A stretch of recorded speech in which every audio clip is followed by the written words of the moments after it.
விக்கிரவாண்டியிலே கௌமாரியம்மா, தாயமங்கலத்திலே முத்து மாரியம்மா,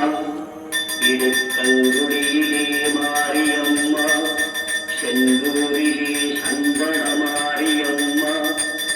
ஆரல்வாய் மொழியிலே முப்பந்தலிலே இசக்கி மாரியம்மா, பெருங்கரையிலே சதுரங்க நாயகியம்மா, சிவகங்கையிலே விட்டுடையார் ஆடியம்மா, திண்டுக்கல்லிலே கோட்டை மாரியம்மா, மணப்பாறையிலே